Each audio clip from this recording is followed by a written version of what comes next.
खुलुमबाय रिलाइभ निउज 24 नि स्टुडिय'आव आं करिश्मा बर'। दिनैनि गाहाय रादाबफोराव दङ बिटिसिनि गोदान सरकारनाव गिलिर बिबान। बिटिसिनि सा 6 नमिनेटेड एमसिएलए थिसनबाय। दिनै टिवा अट'नमास काउन्सिलनि बिसायख'थि। आसामाव आसाम जातीय परिषद मुंनि गोदान राजखान्थि हान्जा।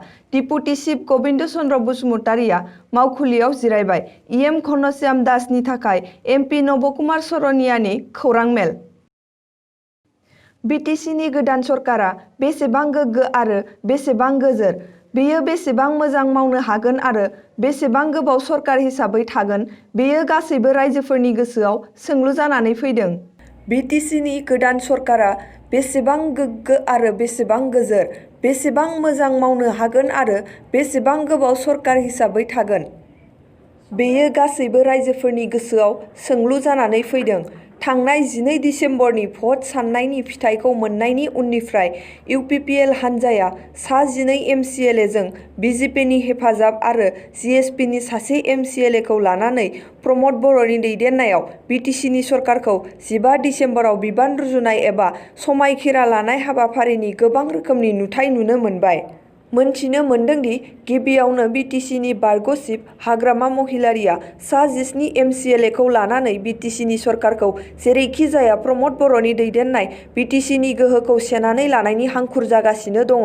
मैया बिपिएफनि फोसावदिं नेहाथारि बिथां प्रबिन बर'आ फोरमायदों, बावैसो उनावनो इउपिपिएलनि सा 7 एमसिएलएफोरा बिपिएफआव हाबफैगोन आरो बुंबावदों दि दान मोनसेनि उनावनो बिटिसिआव बिपिएफनि सरकार जागोन। बिपिएफनि दैदेनगिरिफोरा बुंनाय बादिब्ला बिटिसिनि चिफ प्रमद बर'आ लिलि हटेलनिफ्राय इउपिपिएलनि एमसिएलएफोरखौ उदां खालामबानो बिपिएफनि सरकार दानाया रोखा जागोन होननानै बुंथिदों। आरो मोनथिनो मोननाय बादिब्ला जिएसपिनिफ्राय प्रमद बर'नि सरकाराव इएम बिबान रुजुनाय घनश्याम दासआ सासे जिनाहारि खालामनायनि केस गोनां मानसि। बेखायनो प्रमद बर'आ बिटिसिनि चिफ जानानै गोग्गो बिटिसि दाफुंनायाव गोसोम दागो गोनां सासे मानसिनो इएम बिबान होबाय। बिटिसिनि खुंथायाव गोसोम दागो नांजेनबाय। प्रमद बर'आ गोहोनि लबावनो दागो गोनां मानसिखौबो बिबान होबाय होननानै रायजोनिफ्राय अजद दिखांदों।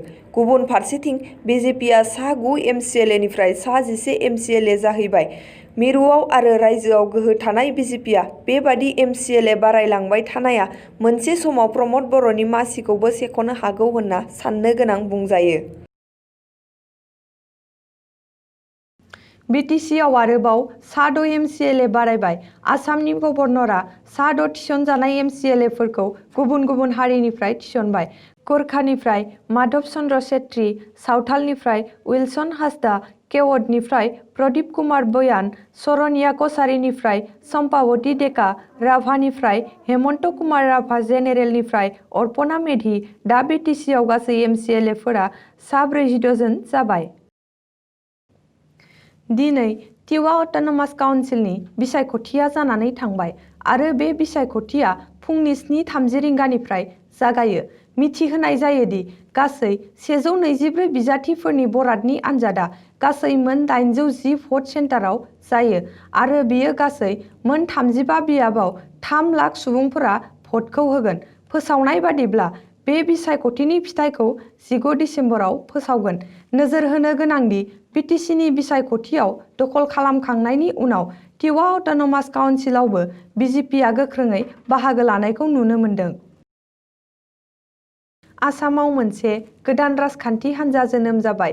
बे गोदान राजखान्थि हान्जानि मुङानो जाबाय आसाम जातीय परिषद एबा एजेपि। मिन्थिनो मोन्दोंदि शिबसागराव मोनसे जथुमा खुंदों आरो बे जथुमायाव लुरिनज्यति गगैखौ आफादगिरि मासियाव फज'दों आरो जगदीश भुयानखौ गाहाय नेहाथारि मासियाव फज'दों।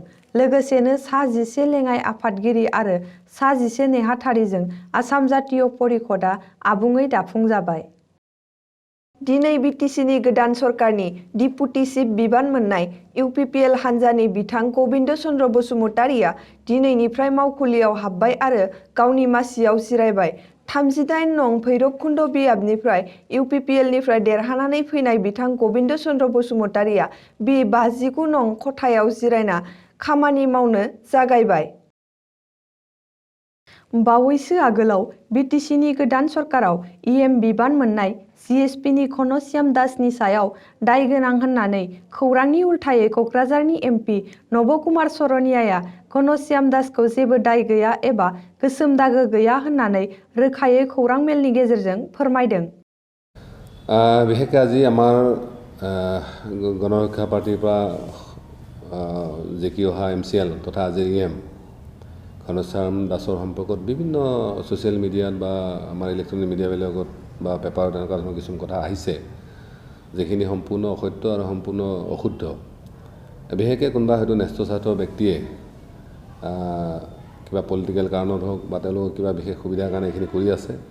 মই সমূহ আমাৰ মিডিয়া বন্ধুসকল বা আমাৰ মিডিয়া পৰিচালক মণ্ডলীক মই জনাব বিচাৰিছোঁ যে ঘনশ্যাম দাসৰ এই ঘটনাটো লৈ তেওঁ যেতিয়া এৰেষ্ট কৰা হৈছিলে তাৰপিছত কোৰ্টত যোৱা হৈছিল, কোৰ্টত পৰা যেতিয়া আমি গম পালোঁ যে আচলতে এই কথাটো সম্পূৰ্ণ ফল্ছ, তাৰপিছতে আচলতে তেওঁক কেন্দ্ৰীয় দিয়া হৈছিলে।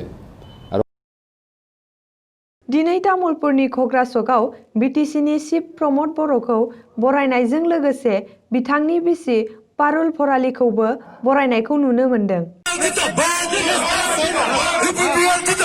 মই মোৰ জন্ম জাগাত মই আজি আহিছোঁ আৰু ৰাইজে সম্বৰ্ধনা জনাইছে।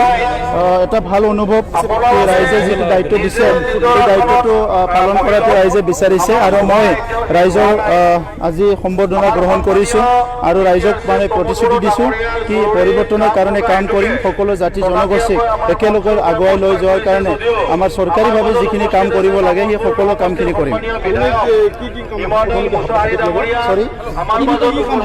গভৰ্নেন্স ফাৰ্ষ্ট ভাল এটা শাসন কৰিব লাগে য'ত নেকি সকলো ৰাইজৰ লাভান্বিত হয়। दिनैनि रादाबा एसेनोसै, गोजोन्थों।